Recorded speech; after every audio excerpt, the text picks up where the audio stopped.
For more on that group, let's go down to Lambeau Field and join Carl Winter. One day he's covering earthquakes in Door County. The next day he's on the sidelines of Lambeau Field. This man is everywhere. Carl, you've got a little bit more on the defense.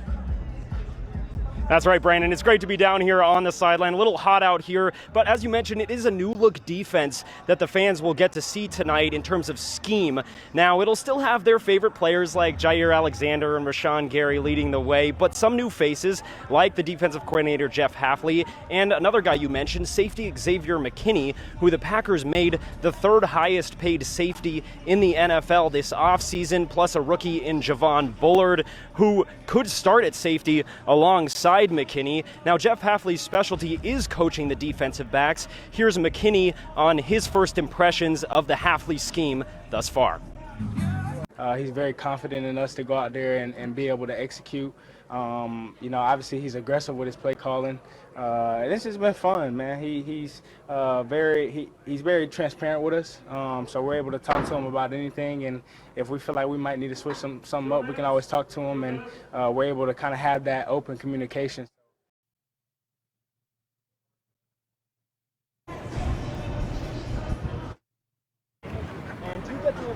That these defensive backs won't be playing 10 yards off the line of scrimmage like they might have under Joe Barry? Yeah, Carl caught the end of that. I think you're talking about the press man coverage that fans are going to see a little bit more of. That was something Hafley even joked about going back to his introductory press conference in February. Everybody keeps asking me about press man coverage. You remember, you see some of it right there, in fact, working on the press at the line of scrimmage. That was something fans weren't so happy with at the end of the Joe Barry era. You'd see a 3rd and 3, and the defensive backs are playing 10, 15 yards off the line. They are uptight for the most part. The cornerbacks, the nickelbacks are making the offense earn things at the line of scrimmage. And you also mentioned the takeaways during camp, and this was a defense that forced the second least amount of turnovers, or amount of interceptions rather, in the entire NFL last season. So let's see if they can get their hands on a couple of balls from Jordan Love and company at Family Night this evening. That's all for me for now. I'll send it right back up to Cameron and Nina. All right, thanks, guys. Bowl, Avu, it's our last few minutes of quiet. The fans are about to come in here. The gates are about to open. It's your first family night. Yes, it is. It's not mine. How are you feeling going into this? I mean, I'm a little surprised. I shouldn't be, but all those people that are out tailgating, all the traffic that we saw just to get into the parking area, and we're still hours ahead of not a regular season game, not a preseason game, but a practice. So that's really cool to see. I'm excited for when everyone gets here. All right, I'm expecting to see a lot of kids screaming, filling these stands shortly. Nina and Cameron, back up to you guys. Last season's playoff run, the expectations for this young Packers team definitely high. This offseason, the team fired Joe Barry and brought in Jeff Hafley as the new defensive coordinator. Carl Winter is down on the field tonight, and he has more about the Packers defense. Nina, as you said, it's a defense with a new leader. Coordinator Jeff Hafley is here, and he has a chance to show off his new scheme in front of the 60 or 70,000 or whatever we get here at Lambeau Field today. Now, Hafley comes from a background of coaching the secondary, as he coached the defensive backs for the 49ers and Browns before he went on to be the head coach over at Boston College. So we might see a more aggressive ball-hawking style from this defense, and that's shown in training camp so far, with the defense forcing a bunch of turnovers, people from the defensive line all the way to the safeties getting their hands on the football. Here's Hafley on how the defense has adjusted to the change in scheme. We're still pretty new within the scheme, so the more they know what to do, the faster we're going to play, the more aggressive we're going to get, and that's what we're probably the most proud right now as a coaching staff. It's just we appreciate the buy-in, and these guys are doing everything we're asking them to do, and they're really going hard, which is really cool to see.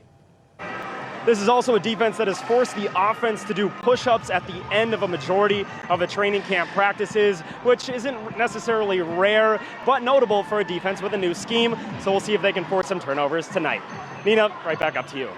All right, Carl. Still a pretty good performance from that offense. Let's join Carl Winter now at Lambeau Field. Carl, I know you were just with Matt LaFleur, who seemed like was in a pretty good mood after what he saw from his team tonight.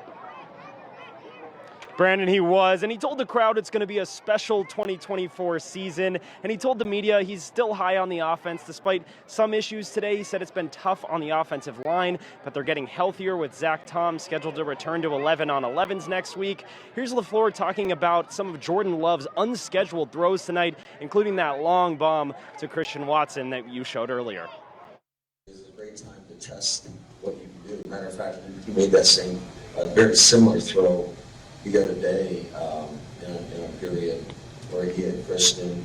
I think, I think sometimes you got to experiment out there and be a little bit more aggressive, still trying to read within the timing of the play and making sure all the mechanics and all that are on bar. But I do think there's opportunities there where you can be a little bit more aggressive in the decision. And Brandon, how about Romeo Doubs tonight? Going downfield, making a catch around Jair Alexander, and then, as you mentioned, those two back-to-back red zone catches, one of them over Keyshawn Nixon. If you had to name an offensive MVP for this practice, I'd say it'd have to be Romeo Doubs.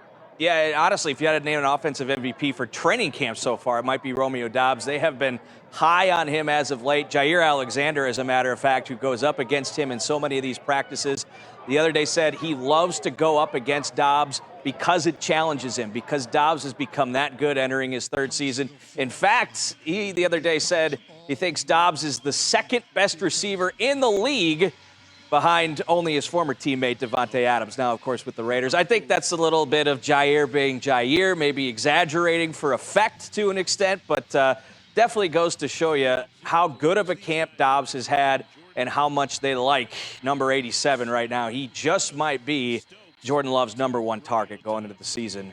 We shall see. We'll wrap it up for Carl and Brandon right now. Back up top to Nina and Cameron.